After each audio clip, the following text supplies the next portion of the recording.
Yeah, screw that, I'm not doing that the whole video. But what I am gonna do is talk to y'all about the silent era of cinema and why these movies deserve your attention.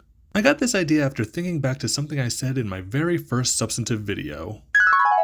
I'm a lover of entertainment from across the eras and across genres, from silent cinema and early talkies to the movies of the new millennium. And yeah, I realize I haven't given much love to silent movies. Then again, outside of the Universal Monsters and James Cagney, I haven't given much attention to the early talkies either. Let me know if you'd want a video on those as well. For now though, we're paying respect to the silent era. Now I understand the hang-up a lot of people have towards silent movies. It's definitely an acquired taste. I mean, we're sitting through an hour-and-a-half long movie with nothing but an instrumental score to listen to, and the action of the movie gets interrupted by title cards you've got to read. I get it. Trust me, I get it. But I'm willing to bet all you nice people watching this at least aren't jerks about it. Ugh, I knew this would come up in this video, so I'm gonna go ahead and rip the bandage off. As you can imagine, I'm friends with a lot of other movie fans. And I know this one guy, who will remain nameless, who has some of the most insane takes on movies. And one of these insane takes is that his refusal to watch silent movies actually makes him a truer fan of cinema. What? Bro, what are you talking about, man? Yeah, and when I asked him to expand on that, his argument was that they barely count as real movies because film didn't achieve its complete form as an art until the element of sound was added. Well, by that logic, we can just keep pushing that rule. Oh, Casablanca isn't a real movie because film didn't reach its true form until color. Oh wait, no, The Godfather isn't a real movie because film didn't reach its true form until digital effects. This would be like him saying he's a truer fan of sushi because he only eats the cooked fish, because sushi, as a dish, doesn't achieve its true form until the final element of cooking is included. Alright, sorry for that little tirade there. Let me get into my actual argument for why these classics are worth your time. I think the best point to emphasize is that movies of this era just achieve their goals differently than the talkies do. As a comparison, my wife and I love going to live stage shows, especially musicals. Now anyone who's been to a stage show can attest that acting for the stage and acting for film are two vastly different practices with vastly different results. What have I done, sweet Jesus, what have I done? Become a thief in the night, become a dog on the run. What have I done, sweet Jesus, what have I done? Become a thief in the night, become a dog on the run. On the stage, the actors have to be bigger and more bombastic.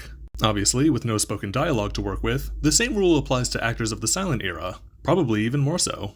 And I think one of the best examples of this is in the 1920 adaptation of Dr. Jekyll and Mr. Hyde, starring John Barrymore. And yes, that is the grandfather of Drew Barrymore. I actually have another video in mind about famous family legacies in Hollywood, because nepotism doesn't always have to be bad. Oh my goodness gracious, no! Anyway, back to the movie. A major point of acclaim for Barrymore's performance was his acting in the initial transformation scene. A lot of people like to say that there's no makeup involved, but that's not entirely true. It is minimal makeup, except for his hands, but it is there. Even so, his entire transformation from Jekyll to Hyde is essentially done only with his own facial contortions and body language. I mean, look at the way he goes from the pained Dr. Jekyll questioning whether he should go through with the experiment into the sinister and conniving Mr. Hyde. All this just by twisting his smile, peeling his eyes open, and seemingly tensing up his neck. It's really impressive. To show some love to another monster of the era, Lon Chaney Sr. famously had deaf parents, and he had basically already mastered the craft of body language before ever starting in show business. And this made him a natural for this style of acting. And now, of course, when you're talking about body language and silent cinema, you have to get into the realm of comedy. And when it comes to silent comedy, there are two names that immediately come to mind: Charlie Chaplin and Buster Keaton. For the most part, I'm going to focus on Chaplin. Going back to the concept of big, bold body language, I'd point to this moment from his 1916 film, The Pawn Shop. We get this high-energy fight scene that hilariously and seamlessly transitions into the two of them faking their job duties as their supervisor catches them in the act, only for them to immediately return to their fisticuffs mere seconds after he leaves the room. And one thing that strikes me about this scene is how limited the violence is.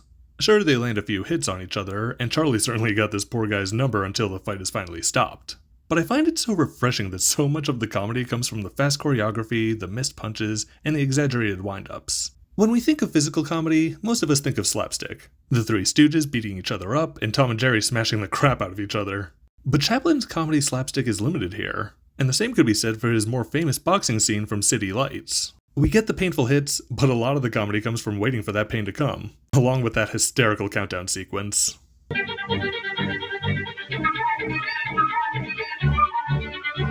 Alright, so that was a lot of love for Charlie Chaplin, but I don't mean to leave Buster Keaton out. And who could forget this iconic scene from his 1928 film, Steamboat Bill Jr.? The storm is blowing Keaton across the town, only to finish off with one of the most famous scenes in all of silent comedy.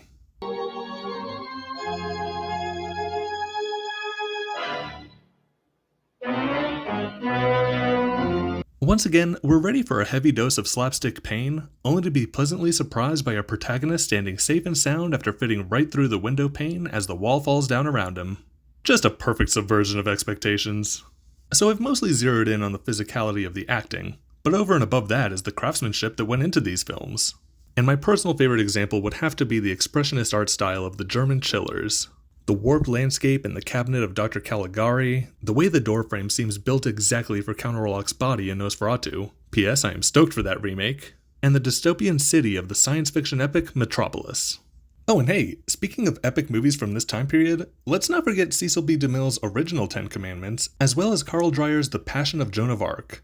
Much like the rest of these movies, a lot of the performances can be over the top, but I defy you to watch this performance and not be moved to tears. Major props to, Renee Jean Falconetti. I think that's right. When in doubt, sound it out, as they say. Or who knows, maybe I could have just gone with one of her 5 names listed on Wikipedia. But in summation, as I said at the beginning, films of the silent era achieve their goals differently than our modern talking pictures. The acting is different, the atmosphere and aesthetics are often different.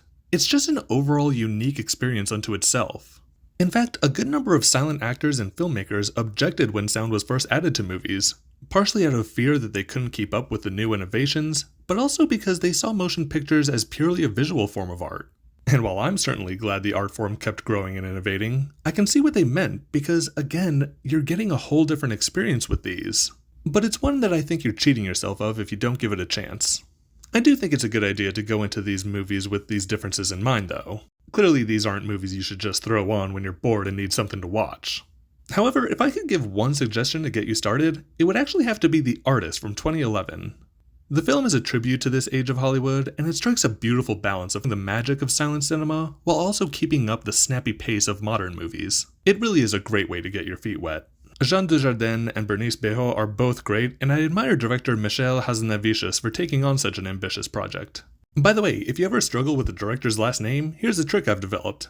Just remember, the guy already has enough issues with people pronouncing his name. You know what? No, I'm not going to let Patrick boo me for that one. That was clever, and it's a good trick to pronounce that guy's name.